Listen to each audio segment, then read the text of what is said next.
New York was in the heart of winter. Snow gathered in soft, persistent layers on every surface, and breath turned to clouds before it could even reach the air. The city rushed along, unmoved by the cold. Its people hurried down streets and through subway tunnels, bundled in coats and scarves, eyes fixed straight ahead, their pace as constant as time. But there was one figure who never rushed. He sat by the subway entrance on 74th and Lexington, always in the same spot, always quiet. His hair was white and thin, his beard unkempt, and his shoulders were wrapped in a deep red blanket so worn it was almost pink at the edges. Most people passed him without notice. He never asked for money. He didn't beg or even speak. He just was. Some called him the quiet one, others red blanket guy, and some simply never called him anything at all. To them, he was a fixture like the rusted signpost or the crack in the concrete. But to Lena, he was the man who smiled with his eyes. Lena was 6 years old, with wild curls and a red nose that always looked like it had just been kissed by the cold. Every morning, she and her mother passed the man on their way to school. Her mother, always juggling a phone call, a coffee, and the weight of daily life, barely glanced his way. But Lena noticed everything. She noticed the way the man's eyes lit up when she looked at him. She noticed how he always sat with his back straight, never slouching, as if he were waiting for someone who never came. And every morning, when their eyes met, Lena would wave, and the man would nod and smile. Not with his lips, but with his whole face. Then came a Monday morning that changed everything. The city had been buried in snow overnight. The sidewalks were slick, and the air bit at the skin. Lena wore her pink mittens, the ones with the Hello Kitty patch, and held a cup of hot cocoa with both hands as she and her mother walked their usual path. Her boots crunched the snow beneath her as she skipped beside her mother, who was busy texting. Suddenly, Lena slipped. She didn't fall, just stumbled a little, enough to spill some cocoa and shake loose one mitten. It fell to the ground and was quickly swept by a gust of wind toward the curb. "Wait!" Lena cried, but her mother was already pulling her forward. "It's okay," she said without looking. "We'll get you a new pair. We're late." Lena looked back, eyes full of longing. But in a city that moves so fast, there isn't always time to go back. Samuel, the man in the red blanket, had seen it all. He rose slowly, his joints stiff from the cold, and walked to where the mitten had landed. His fingers trembled as he picked it up. It was small and soft and still warm from the girl's hand. He brushed off the snow gently, as if handling something sacred, and slipped it into the pocket of his worn coat.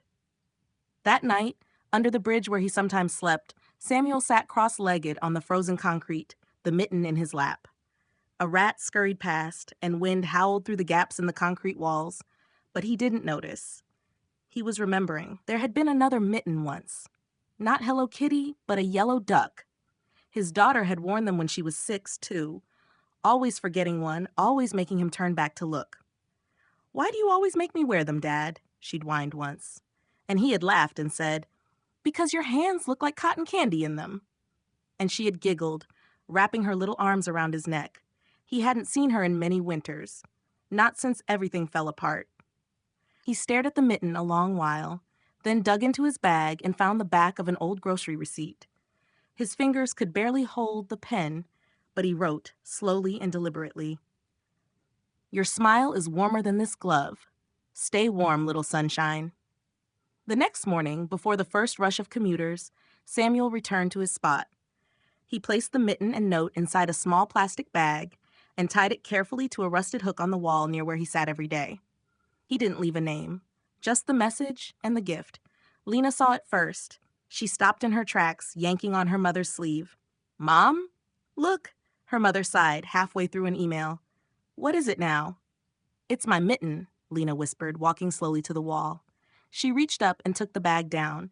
Inside, her mitten, clean, warm, as if it had never been lost, and a small folded paper. Her mother opened it and read the words. For a long moment, she didn't say anything. She looked at the man with the red blanket, then at her daughter, then back at the note. "Was it him?" Lena asked, eyes wide. Her mother didn't know how to answer, but she nodded. That afternoon, Lena drew a picture. She used her brightest crayons. A man with white hair, a red blanket, and a tiny black cat at his feet. She gave him kind eyes and a soft smile.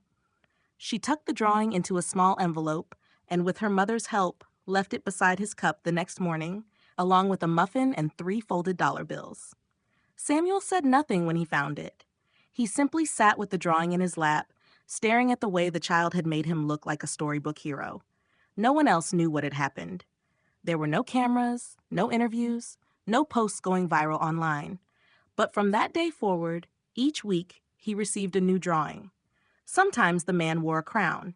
Sometimes he was riding a sleigh. Sometimes he was flying in the sky with balloons. Every time, the man in the drawing smiled. And every time, so did Samuel. He continued to sit at his spot by the subway station. But now, there was something different. A quiet shift in his posture, the way his eyes scanned the crowd, the way he leaned forward slightly whenever he heard the patter of small boots in the snow. He no longer felt invisible. A lost mitten returned with care, a note written by hands that had once cradled a child. A drawing sent by a girl who saw something beautiful in someone the world had forgotten. None of it cost more than a moment. None of it took more than a gesture. But in a city where people don't look each other in the eye, it was enough to change everything. And in the warmth of that small exchange, a little girl learned what kindness looks like. A mother remembered what it means to see someone. And an old man in a red blanket found his place in a world that had nearly let him fade. Because sometimes the smallest acts echo the loudest. And sometimes being noticed, truly noticed, is the kindest gift of all.